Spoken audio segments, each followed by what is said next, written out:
Hi everyone, it's Annie again. Welcome to today's episode of Artifacts at Home.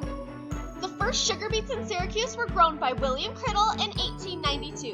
The next year, the crop caught on and there was a pretty good group of farmers growing them. When the beets were harvested, they were piled up by the railroad track near the bathing resort. From the piles, they were eventually loaded onto rail cars and shipped to the factory in Lehigh.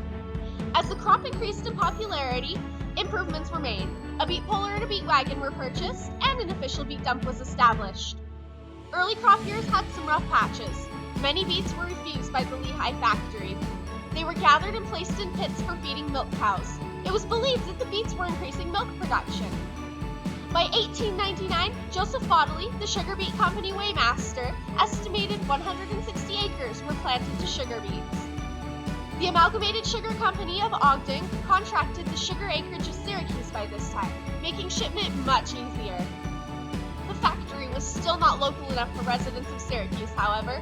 By 1915, a spot was chosen and a sugar factory was built in Layton. As production grew, there were 9 beet dumps established throughout the community, one for every 400 acres of sugar beet crop. Farmers were hired to load the beets from the dump into their wagons and take them to the factory for 50 cents per ton. At the factory, the final product was white granulated sugar. The byproducts, such as syrup and pulp, were sold back to the farmers to pour over grain and hay for the livestock. Until World War II, sugar beets were the number 2 cash crop out of Syracuse, just after tomatoes. Thanks for tuning in, everyone. I hope you have a great day, and we'll see you next time.